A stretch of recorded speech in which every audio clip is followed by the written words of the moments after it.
Namaskaram, mon life lovers. Le yoga signifie l'union. Alors que ici, le yoga signifie position de fou, il faut être souple, etc. J'ai tellement de personnes âgées qui me disent j'aurais bien aimé me mettre au yoga, mais je ne suis pas souple. Le yoga n'est pas la souplesse du tout. Le yoga est la souplesse de l'esprit. Yoga signifie union. Enfin, la science a compris mathématiquement maintenant que nous provenons tous d'une seule et même énergie. Que toute l'existence provient d'une seule et même énergie. Comme Einstein qui dit E égale mc2, en gros ce que ça signifie, c'est que nous sommes tous de la même énergie sous différents aspects, sous différentes formes. Et l'on se manifeste tous sous des millions de formes différentes. Donc la science dit ça. La religion dit quoi? La religion dit Dieu est partout. Nous le savons, Dieu est partout et dans tout et tout le monde. Donc maintenant, on a les religieux et les scientifiques qui le disent, que nous provenons tous de la même chose et que c'est l'union au final. Quelque part, dans le profond, nous formons l'union. Mais comment ça se fait que toi, tu ne l'expérimentes pas? Tu ne l'expérimentes pas parce que tu expérimentes ta vie à travers tes 5 sens individuels. Donc, vu que ton expérience est limitée par tes 5 sens,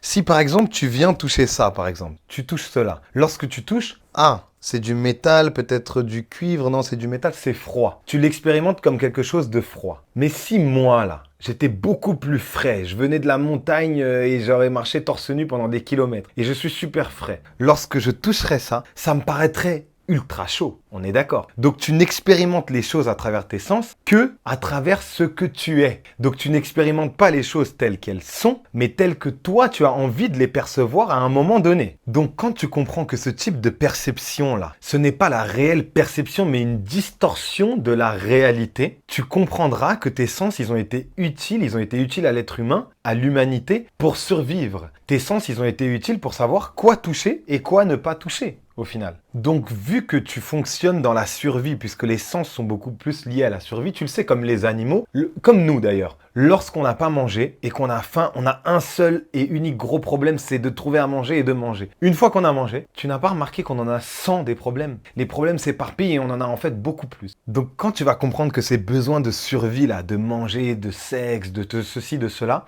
eh bien, ils ne sont pas une fin en soi, mais ils ne sont que le début, eh bien, tu vas vouloir tendre vers plus. Et donc, tu vas comprendre que la vie ne commencera que lorsque ces besoins corporels, ils sont remplis. Et enfin, il y aura quelque chose en toi qui va essayer d'aller chercher beaucoup plus parce que quelque chose en toi te dira, mais en fait, ma vie ne s'arrête pas juste à la survie. Maintenant, imagine une chose. Imagine que tu es enfermé dans une pièce et que tu ne connaisses pas la notion de poignée de porte. Ok? T'as jamais entendu parler de ça, toi, t'es toujours sorti par des fenêtres. Sauf que dans cette salle dans laquelle je t'enferme, il n'y a pas de fenêtre. Il n'y a qu'une porte avec une poignée. Ok? Tu ne comprends rien. Comme un rat. Tu vois, tu peux lui mettre une poignée de porte, il va être enfermé dans le truc. Qu'est-ce qui va se passer? Tu vas taper ta tête contre le mur jusqu'à temps que tu penses que le mur va s'effondrer pour sortir. On est d'accord? Donc, le yoga, ça signifie trouver la poignée de la porte de ses sensations. En gros, avoir une notion qui dépasse amplement ce qu'on a déjà connu jusqu'à présent et qui va nous permettre d'expérimenter les autres et les autres choses comme nous-mêmes. Donc, lorsque tout le monde fera partie de ta perception et de ton expérience et que tu pourras enfin parler d'expérimenter les gens, là, tu feras l'union, tu feras yoga. Sache une chose, même si tu le fais juste une seconde, même si ça t'arrive juste une seconde, on n'aura plus besoin de te dire quoi faire et quoi ne pas faire. On n'aura plus besoin de te parler d'éveil parce que du coup, tu feras les choses en pleine possession de ton humanité puisque tout le monde fera partie de toi. Et je te parle d'expérimenter les gens à travers tes sens.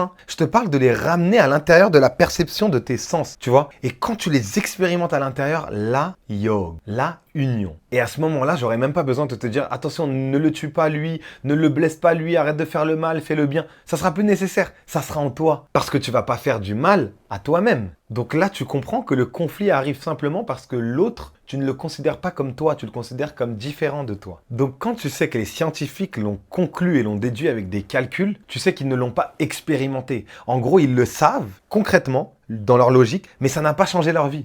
Quand tu sais que les religieux croient en Dieu, croient en ce tout, mais qu'ils ne l'ont pas expérimenté, tu sais que ça reste encore de l'ordre du mental, ça reste de l'ordre de la croyance. J'aimerais l'expérimenter, mais je ne l'ai pas encore fait. Eh bien, un yogi ne veut ni s'arrêter à des déductions, ni à des conclusions. Il veut expérimenter les choses et ne pas simplement s'arrêter à j'y crois. Il veut le ressentir, il veut ressentir le divin en lui. Donc il veut expérimenter la réalité telle qu'elle est. Donc en gros, quand l'humain il va trouver la clé de cette poignée de porte de cette serrure, eh bien, il va expérimenter la vie telle qu'elle est. Et à ce moment-là, la vie, elle est en totale harmonie. Tu es en totale harmonie avec absolument tout et tout le monde autour de toi. Et quand tu es en totale harmonie, que ce soit la vie ou la mort, ça ne peut pas venir te perturber. Rupture, décès, etc., ça ne te perturbera pas parce que tu seras en totale harmonie avec le tout. Donc quand on parle de yoga, on parle d'union. L'union, c'est cette fameuse harmonie avec tout que tu vas trouver en comprenant comment fonctionne la poignée d'une porte pour sortir de ma cage et expérimenter le monde tel qu'il est. Eh bien, le yoga te propose ça.